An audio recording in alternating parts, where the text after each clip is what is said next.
नोंथांमोनहा जोंनि गोदान चेनेलखौ गोबाङानो मोजां मोननाय आरो अनसायनाय होदों, बेनि थाखाय गोजोननाय थाबाय। बेफोरबायदिनो गोदान भिडिअफोरखौ जों लाबोबाय थागोन। नोंथांमोनहा सोरबाफोर सिगांनि पार्ट 1 आरो पार्ट 2 भिडिअफोरखौ नुवाखैब्ला जोंनि डिस्क्रिप्शनाव होनाय लिंकजों हाबनानै नायनो हागोन। बेफोरबायदि भिडिअफोरखौ नायनो मोजां मोनोब्ला जोंनि चेनेलखौ साबस्क्राइब खालामनानै हो आरो लोगोसे बेल आइकनावबो थुनानै होदो, जाहाथे जोंनि गोदान भिडिअफोरखौ नोंथांमोनहा मोनग्रोयो। बिदिब्ला जों दिनै नोंथांमोननो माखासे मिथिंगाजों सोमोन्दो थानाय मिथिंगायारि जाथाय नेचारेल फेनोमेनन भिडिअफोरखौ जों लाबोदों। जायफोर जाथायखौ साइन्टिस्टफोर बा बिजिरगिरिफ्राबो बिजिरना होनो हायाखै आरो बिजिरना होनो हादोंब्लाबो गोबां सुबुङानो बिजिरना मोनै जाथाय बा सोमोनांथाव होननानै बुंदों। बिदिब्ला भिडिअखौ जागायनोसै।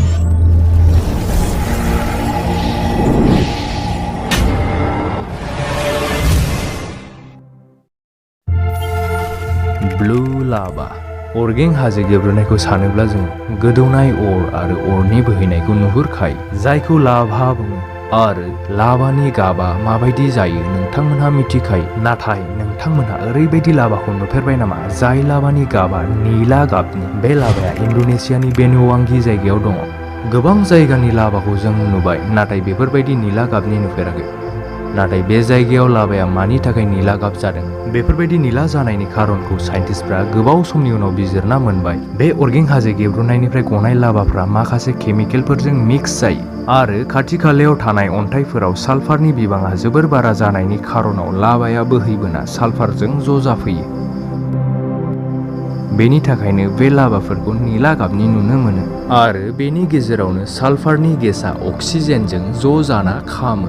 अब्ला खामनायखौबो निला गाबनि नुनो मोनो आरो खामनायनिफ्राय गनाय उखुन्दैफोरखौबो निला गाबनि नुनो मोनो। नाथाय बेफोर गाबखौ मोनायावल' नुनो मोनगोन, मानोना जोंनि मेगना सानाव निला गाबखौ सिनायनो बा हमदांनो हानो नागिरा। सेलिं स्टोन। बे जायगाया ओरैबायदि गोमोथाव आरो सोमोनांथाव मानोना बे जायगायाव थानाय अन्थाइफोरा हारसिङैनो दोरोदो बा जायगा सोलायो। केलिफर्नियायाव थानाय डेथ भेलि नेशनेल पार्कआव बेफोरबायदि जाथाया जायो। साइन्टिस्टफ्रा बे जायगायाव गोबां रोखोमनि जाथाय आरो बुस्थुफोर मोनबाय थायो। बेनिनो सबसे गोमोथावसिन जाथायानो जादों सेलिं स्टोन। बे जायगायाव अन्थाइफ्रा हारसिङैनो दोरोदो आरो बैफोर अन्थाइनि अजनफ्रा 320 केजिनिफ्रायबो बारा। नाथाय बे अन्थाइखौ रावबो दोरोदबाय थानाय समाव नुवाखै। बेफोर जाथायखौ बिजिरनो थाखाय माखासे साइन्टिस्टफोरा टीम लानानै बै जायगायाव थाङो आरो बै जायगानि मोनसे अन्थाइखौ नोजोर लाहैयो। आरो नोजोर लाबाय थानाय समाव बे अन्थाइफ्रा खेबसेबो दोरोदाखै। नाथाय माखासे समनि उनाव फिन खेबसे नायफिनब्ला बे अन्थाइया 1 किल'मिटारनिफ्रायबो बारा दोरोदलांबायमोन। बै समनिफ्रायनो नासायाबो बेफोर अन्थाइनि सायाव गोबां बार बिजिरना नायबाय, नाथाय बेफोर अन्थाइनि सायाव एखथ'राब नांगौ बायदि बिजिरना मोनाखै। आरो गोबां साइन्टिस्टफ्राबो गाव गावबागाव बिजिरना नायदों। बेफोरनि गेजेराव माखासे साइन्टिस्टफ्रा बुंदों दि अखा हानाय बोथोराव अखा हाना बे जायगानि हायाव जमा जायो।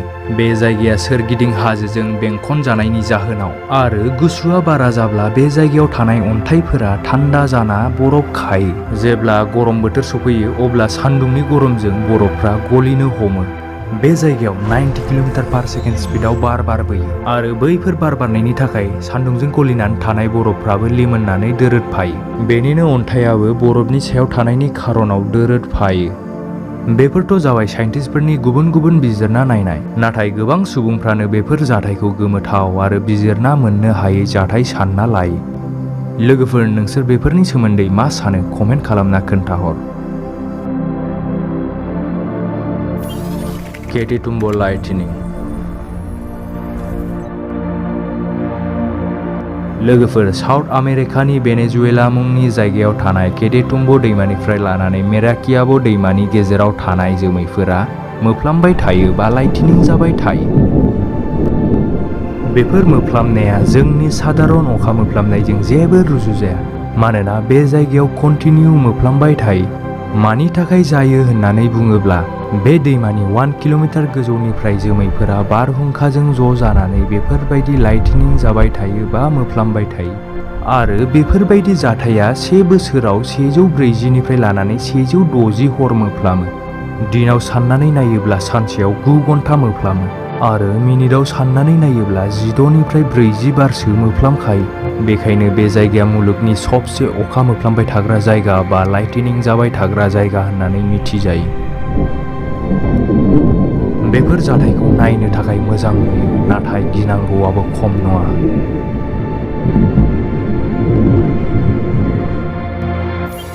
Milky C effect. 1915 मायथाइनिफ्राय 1993 मायथाइनि गेजेराव लैथोआव ना सारनो थांग्राफ्रा ओरैबायदि गोमोथाव जाथाय नुबोदों। बे जाथायानो जादों लैथोनि दैयाव गोजों लाइटफोर जोंनाय नुदों। बेफोरबायदि जाथाया नर्थ वेस्टार्न इन्डियान अशेन आरो इन्ड'नेशियानि गेजेराव थानाय लैथोफोराव जादों। जाय जाथायखौ ना सारनो थांग्राफ्रा नुनो मोनदों होननानै खोन्थादों। नाथाय बेफोरबायदि बिसिनि खोथा बुंनायखौ साइन्टिस्टफ्राबो फोथायाखैमोन।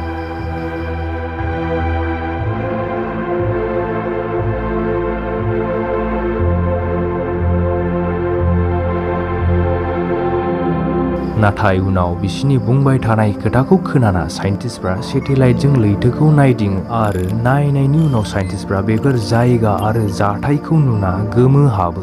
थारैनो नंमारगौ होनना। आरो बे समनिफ्रायनो साइन्टिस्टफ्रा बेखौ मिल्की इफेक्ट मुं दोनदों। बेफोरबायदि जाथाया मानि थाखाय जायो साइन्टिस्टफ्राबो मोजाङै बिजिरनानै मोनजोबाखै। लोगोफोर, नोंसोर बेनि बादै मा सानो कमेन्ट बक्सआव बुंहरनो हागोन।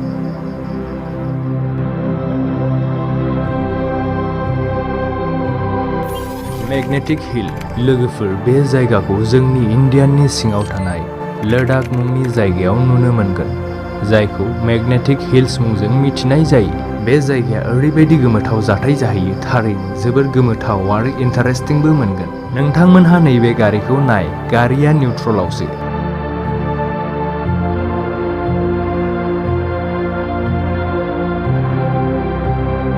गारिया मारै खारखो? गारिखौ ब्रेक हमालासिनो निउट्रलाव दोनोब्ला गोजौ लामानिफ्राय गाहाय फारसे ओंखारबोयो, नाथाय बे जायगायाव गाहाय लामानिफ्राय गोजौ फारसेसो दावखोलाङो। नाथाय बेफोर जाथाया मानो जायो बेनि सायाव गुबुन गुबुन खोथा ओंखारदों। बेफोरबायदि जाथाय जानायनि थाखाय मानसिफ्रा बे जायगायाव थांना बेफोरबायदि जाथायखौ खालामनो आरो नायनो मोजां मोनो। सोरबा सोरबा ओरैबायदि फोथायो दि बे लामाया गोदोनि समाव सोरगोआव थांग्रा होननानै। आरो सोरबा बुंदों बेफोरबायदि जाथाया अप्टिकेल इल्यूजननि थाखायसो जादों होनना। जाय लामाखौ जों गोजौ फारसे दावखोनाय मोनदों, एक्चुअली बे लामाया गोजौ फारसे थांनाय नङा, गाहाय फारसे फैनायसो, जायखौ जों अप्टिकेल इल्यूजननि थाखाय बेफोरबायदि मोनदों।